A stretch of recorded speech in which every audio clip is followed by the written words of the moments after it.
Minority इस कानून को स्वीकार नहीं करेगी। क्या धमकाना चाहते हो भाई? संसद का कानून है, सबको स्वीकार करना पड़ेगा।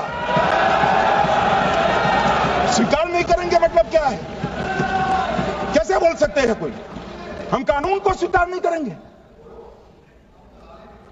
ये कानून भारत सरकार का है, हर एक पर बंधन करता होगा और इसको स्वीकार करना पड़ेगा। बंगाल में आकर कहूंगा ये राजनीतिक हिसाब किताब का अखाड़ा नहीं है, छाती पर ठोककर कहूंगा ज्यादा सीधा है।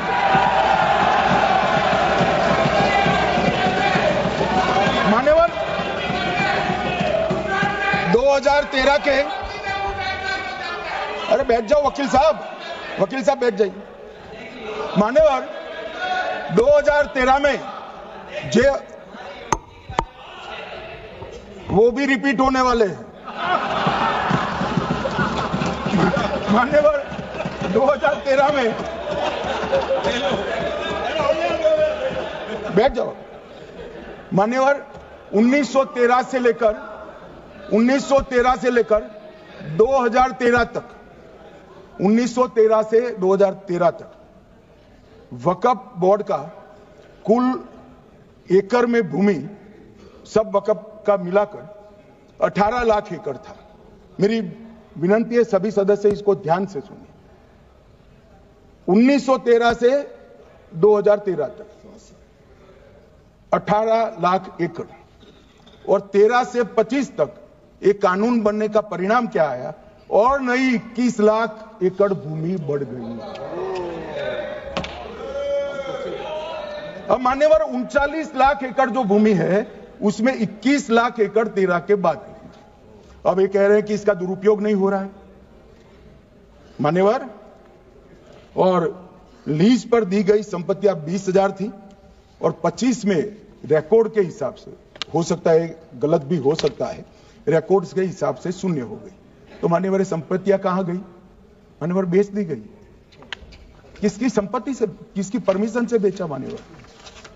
मान्यवर मैंने पहले ही कह दिया कि केरल और देश भर के Catholic bishop council, Catholic bishop conference of India, Catholic Congress Kerala, भारतीय कैथोलिक धर्मगुरुओं की महासभा, केरल चर्चों की संयुक्त परिषद, कैथोलिक कांग्रेस केरला, ये सब ने इस बिल का समर्थन करा है और कहा है अन्यायी 2013 का सुधार।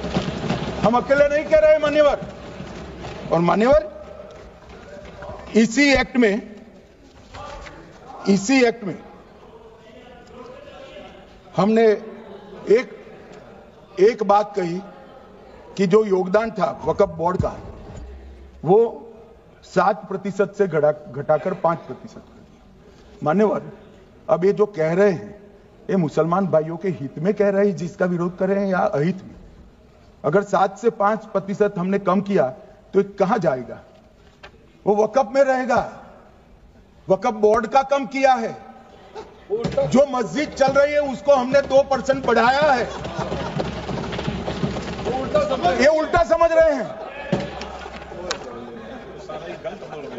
मान्यवर। ये बिल जमीनों की सुरक्षा प्रदान करेगी। मान्यवर किसी की जमीन अब घोषणा मात्र से वक्फ नहीं बनेगी, उसको प्रोटेक्शन।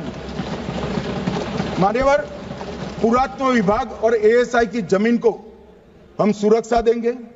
आदिवासी भाइयों की शेड्यूल 5 और शेड्यूल 6 की जो जमीन है वो सुरक्षित हो जाएगी। निजी संपत्ति जो आम नागरिकों की है वो भी सुरक्षित हो जाएगी। और वक्फ करने के लिए स्वामित्व को दान तो साहब अपनी संपत्ति का ही कर सकते हैं, गांव की संपत्ति का दान नहीं कर सकते। तो वक्फ निजी संपत्ति से ही स्वामित्व के बगैर नहीं हो पाएगा।